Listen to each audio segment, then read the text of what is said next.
যদি ওমরকে ভালো লাগে হাসরের মাঝে ওমরকে পাবেন।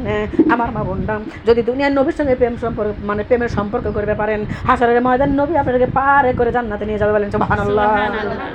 আমার মামার বোনরা খেয়াল করেন, এই যে প্রেম যদি করবেন না সম্পর্ক যদি করবেন চান না তাকে টাইম দিতে হবে কি হবে না? দিতে হবে কি হবে না বলেন তো? আমার মা বোনরা তাকে টাইম দিতে হবে, তার সঙ্গে কথা বলতে হবে, তার সঙ্গে গোপনে গোপনে প্রেমের আলাপ করা লাগবে। যদি না করেন সম্পর্ক বাড়বে না কমবে?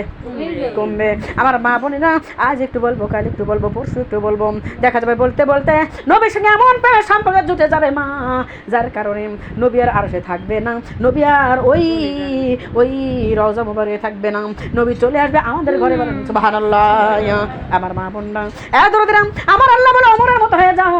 এ দরদের মা বোনরা আপনারা বলেন তো ওমরের মধ্যে গুণ না থাকলে আমার আল্লাহ এই কথা বলতে বলেন তো? আছে গুণ। আমার মা বোনেরা তাহলে আপনাদেরকে ওমরের মতো হওয়ার কথা বলেছেন কে? আল্লাহ। আপনি কি ওমরের মতো হতে চান কি চান না? চাই। আসলেই চান? আসলেই চান? আলহামদুলিল্লাহ। আমার মা বোনরা আমার দরদিরা ওমরের মতো যদি হয়ে চান তাহলে ওমরের জীবনের কথা শোনার দরকার আছে না নাই? এ দরদি এই ওমর কোন ওমর মা? এই ওমর কিন্তু সেই ওমর যেই ওমরের 26 বছর বয়স পর্যন্ত ওমর আকাম কুকাম করে গেছে মা। ওমরের জীবনে এমন কোনো পাপ নাই ওমর করে নাই, ওমরের জীবনে এমন কোনো গুনাহ নেই ওমর করে নাই। ও মা ওই জামানায় ওই জামানায় ওমর ছিল পালোয়ান। ওই সময় পালোয়ান নাম বলছে কেননা ওই সময় লোকজন সন্ত্রাস বুঝতো না, চাঁদাবাদি বুঝতো না, নকশাল বুঝতো না। আমরা শুনি নকশাল বলি, সন্ত্রাস বলি, চাঁদাবাজ বলি, কিন্তু মা ওই সময় বলতো পালোয়ান। অন্যায়কারী যারা অন্যায় করছে মানে এই সন্ত্রাস, আজকের জমিনে সন্ত্রাস বলি, ওই জমিনে বলছে পালন। তার কারণ একটা পালনের কাছে মা 10 জন ছেলে মানুষও কিছুই না। ওমর একাই 10 জনকে মারি একবারে শেষ করে দিত, কোনো রকম ব্যাপার হইতো না। এর জন্য বলা হয়েছে ওমর হলো পালোয়ান। আমার মা বলি না ওই আমার 26 বছর বয়স আমার নবীর গলা কাটার জন্য গিয়েছিল রে মা অফারে মারে, যাকে ওমরকে সুপারি দেওয়া হয়েছিল যে ওমর যদি মোহাম্মদের কাল্লা কাটে আমার হাতে ধরে দিয়ে পারো তোমাকে 100 দুম্বা দিয়ে দেব। এবার একটা দুম্বার দাম 2.5 লক্ষ টাকা, 100 দুম্বার দাম মা 2.5 কোটি টাকা। এত বড় অফার আর কি ওমর ছাড়বার পারে? এত বড় অফার পাইয়া ওমর অনেক কোটিপতি হয়ে যাবো, আমি বড় হয়ে যাব। ওমর এই অফার পাইয়া ওমর আমার নবীর গলা কাটার জন্য ও মা সেই মসজিদের মধ্যে চলে গেছিল রে মা। ওই মসজিদে যাওয়ার পরে ওমর আমার নবীর দিকে চাই না তাকাইছে। মারে অনেক কাহিনী আছে বলবো না, আমি একটু সংক্ষেপে বলে যাই মা বোনরা। আমি একটু কিছু কথা বলবো আপনাদের সঙ্গে, যদি দিলের কান্দে আপনারা শোনেন আর আমলের নিয়তে যদি শোনেন তবে বলবো আমি মা। আর যদি দিলের কান্দে না শোনেন, আমলের নিয়তে না শোনেন, আমার বলার দরকার নাই। আপনারা যা বলবেন আমি তাই করবো। আমার মা আমার বোনরা তাহলে কথা বলা যাবে না, আমি আপনাদের নামাজও পড়াবো, আপনাদের সব কিছু করবো, আমার মধ্যে দায়িত্ব দরদি। রাজি আছেন? আমার মা বোনরা খেয়াল করেন, ওমর মা বোনরা এই ওমর আমার নবীর গলা কাটার জন্য মসজিদে চলে গেছে, কিন্তু মা আমার নবীর দিকে যাই ওমর তাকাইছে, তাকানোর সঙ্গে সঙ্গে আমার আল্লাহ রাব্বুল আলামিন কি করলো জানি না, ওমরের গায়ের মধ্যে কম্পন শুরু হয়ে গেছে, ওমর থরথরে কাঁপুনি শুরু হয়ে গেছে। বলেন সুবহানাল্লাহ। কার খেলা? আল্লাহর খেলা। ওমর যখন থরথরে কাঁপতেছে তরবারিটা হাতের থেকে জমিনে পড়ে গেছে, যেই না তরবারিটা হাতের থেকে জমিনে পড়ে গেছে, ওমর চিন্তা করলো আমার তো কাম শেষ, কেননা আমি আইছিলাম যাক জমি করার জন্য, তার সামনে তরবারি পড়ে গেল। এখন যদি এই তরবারিতে আমারে মারে রে, আমাকে তো কেউ ঠেকানোর এই জায়গায় নাই। নবীর সঙ্গে আলী রইছে, নবীর সঙ্গে ওসমান রইছে, নবীর সঙ্গে আবু বকর রইছে, আর ওমর আইছে একা একা রে মা, কিন্তু তরবারি পড়ে গেছে। ওমর থরথরে কাঁপতেছে। ওমর কি করলো না, তরবারি তোলা বাদ দিয়ে আমার নবীর 2খানা পাও জড়ায় ধরছে, ইয়া রাসূলুল্লাহ ইয়া হাবিবাল্লাহ আপনি আমারে মাফ করে দেন। আমার নবী পায়ের তলার থেকে তোলে আর বলে ওমর রে তোর জায়গা আমার পায়ের নিচে না রে বাবা, তোর জায়গা আমার কলিজায়। বলেন সুবহানাল্লাহ। ওমর কি আমার নবীর সঙ্গে প্রেম করার জন্য গেছিল? আমার নবী কি ঘুষ দেওয়ার জন্য গেছিল? ওমর গেছে আমার নবীকে গলা কাটার জন্য। তাহলে সে শত্রু না বন্ধু? বিশাল শত্রু। এই শত্রুকে আমার নবী পার তল থেকে তুলে বুকে টেনে নিছে। আদৌ ক্লিপের পারবেন জীবনে? দেখ তো, যে মাগে আমার কাছে তুই ওর বাচ্চা বলাই বস্তর তুই ওর কাছে কিসের ঠেকা আছি? মাগে কি এটাও তা দিয়ে আমি চালাইছি সারা জীবন, আমি এটাও তো দিয়ে খাওয়াইছি, সেই মাগে আমাকে এটা কয় না? ভুল কথা বলছি? আল্লাহ বলছে বান্দা শুনে নাও, এ বান্দারা শুনে নাও, মুসলমান ভাই একে অপরের সঙ্গে ঝগড়া করা জায়েজ নাই, গন্ডগোল ফ্যাসাদ করা জায়েজ নাই। 3 দিনের বেশি যদি কেউ কথা বলে না থাকো, তোমার জীবনে গুনাহ লেখা হয় বলে নাউজুবিল্লাহ। আমার নবী কোমর মারার জন্য আসলো, এমা সেই ওমরকে আমার নবী বুকে জড়াই নিল। নবীর বুকে যেই না ওমর জড়াইছে, নবী যেন ওমরের কলিজা ঠান্ডা হয়ে গেছে।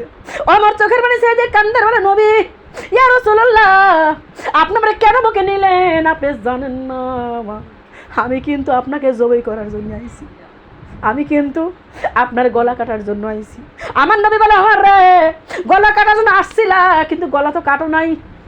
কয়, নবী গো, আপনি ইচ্ছা করলে কিন্তু ওই তরবারি তুলি আমার গলা কাটতে পারেন, আমি অনুমতি দিলাম, আপনি আমার গলাটা কাটেন।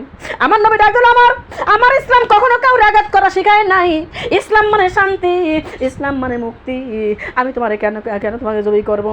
ডাক দিল, নবীকে আপনি কি বুঝলেন না আমি আপনাকে জবাই করার জন্য আইছিলাম, এই জন্য আপনি আমারে জবাই করবেন? কয় না। ডাক দিল, নবী গো, যে ইসলামে এত শান্তি, যে ইসলামে এত মুক্তি, যে ইসলামে এত মধু আছে রে, আমি ওমর আর বিধর্মী থাকবো না, আমার কালেমা পরে মুসলমান করে দেন। বলেন সুবহানাল্লাহ। আমার মামার বোনটা মার দ্বারা দিনাম, এ সোনার মা বলি না, আমার নবীর কাছে ওমর ওই সময় মা কলেমা পরে মুসলমান হয়ে গেল। এ দরদির মা বলি না, এই ওমরের কথা আমার নবী, এই ওমরের কথা আমার আল্লাহ নবীকে ডাক দিয়ে বলে, নবী গো, ইয়া রাসূলুল্লাহ, আপনি কি জানেন? কি আল্লাহ বলেন তো? আপনি কি জানেন যদি নবুয়তের দরজা খোলা থাকতো আর আপনার পরে যদি দুনিয়ায় কেউ নবী হইতো, উনি হয়তো ওমর। বলেন সুবহানাল্লাহ। আমার মামার বলি না, যে ওমর 26 বছর পর্যন্ত অন্যায় করলো, পাপাচারি করলো, সেই ওমর বেলে নবী হইতো, তাহলে তার দাম কমছে না বাড়ছে? এত বাড়ছে রে মা, যে নবীর পরে তার জায়গা, তার আগে আর কারো জায়গা নাই। আমার মা বলি না, আমার সোনার মা বোনরা খেয়াল করেন, তাহলে আমার আল্লাহ রাব্বুল আমিন নবীর কাছে বললো, নবী গো, আপনার পরে কেউ নবী হলে ওমর হইতো। আর আমাদেরকে ডাক দিয়ে বলছে, এ দুনিয়ার মানুষ, ও সর্দারের মহিলারা, ও শাহিদা, শোন, যদি তোরা কবরের আযাব থেকে বাঁচতে চাস, যদি হাসরের দরবার থেকে বাঁচতে চাস, যদি মিজানের পাল্লা থেকে বাঁচতে চাস, যদি ফুলসেতার ঘাট পার হতে চাস, তাহলে আমি আল্লাহ বলে দিলাম তারা ওমরের মতো হয়ে যায়। বলেন সুবহানাল্লাহ। মা এ যাবৎ কোমর একটাও ভালো কাজ করছে? একটাও করে নাই। কিন্তু মা, আমার দরদের মা বলে না, এই মাহফিলের মতো যত মা আছেন, বড় মা আছেন, অনেক মা বোন আছেন, 6 বছর কালে কোরআন হাতে লিয়েছেন, 7 বছর কালে কোরআন হাতে লিয়েছেন। ভুল কথা বলছি বলেন তো? মা বোনরা, আমি শাহিদাও, এ মা 6 বছর কালে কোরআন হাতে লিয়েছি রে মা। আমার মা বলি না, আমি শাহিদা, ওই সময় থেকে নামাজ পড়ি, কোরআন পড়ি। কিন্তু মা দেখেন কি খেল রে, আল্লাহ কিন্তু একবার আমার কথা বলে নাই। বলছে কি বলেন তো? আল্লাহ কিন্তু আপনাদের কারো কথাই বলে নাই। যে দুনিয়ার মানুষ, ও সরদুলের মহিলারা, তোমরা যদি কবরের আযাব থেকে বাঁচতে চাও, তাহলে মায়ের মার মতো হয়ে যাও। তোমরা যদি কবরের আযাব থেকে বাঁচতে চাও, জ্যোতির মার মতো হয়ে যাও। এমন কথা বলছে? বলে নাই। তার কারণ মা, জ্যোতির মার মধ্যে বেজাল আছে, মায়ের মার মধ্যে বেজাল আছে, আমি শাহিদার মধ্যে বেজাল আছে মা। যার কারণে আমাদের নামটা আল্লাহ বলে নাই। আল্লাহ কার নাম বলছে? ওমরের কথা। মারে 6 বছর থেকে নামাজ পড়লাম, কোরআন পড়লাম, কি আমল করলাম, ওমরের মতো হয়ে পারলাম না। কিন্তু মা, ওমর কি এমন আমল করলো যার কারণে ওমর এত দামি হইলো? জানবার মনটা চায় কি চায় না? জানতে মনটা চায় কি চায় না? আমার কারা কারা জানবার চান? আল্লাহর জমিনে জোরে সে হাত তুলে দেখা। সুবহানাল্লাহ, আলহামদুলিল্লাহ। আমার মা বোনেরা, জানবের তো চাইলেন মা। আল্লাহ বলছে, শাহিদারে যা, তুই সরদুলাই যা, ওই মহিলাদেরকে জানাই দিয়েগা। যদি ওরা আজকে জানার পরে আজকে থেকে ওই রকম আমল করবার পারে রে, যদি জানার পরে মানবার পারে, আমি আল্লাহ ওয়াদা করলাম ওদেরকেও আমি ওই ওমরের চেয়ে বেশি সম্মান দিয়ে আমি ওদের জান্নাতের মেহমান বানাই দেব। বলেন সুবহানাল্লাহ। মারে ওমর কি আমল আছে, কোন আমলের কারণে ওমর এত দামি হইল, আমি আপনাদের জানাই দেব মা। তবে একটা কথা আছে, আমার শর্ত আছে, আমার যে জানার পরে মানতে হবে। এইবার কারা কারা রাজি আছেন একটু হাত তোলেন।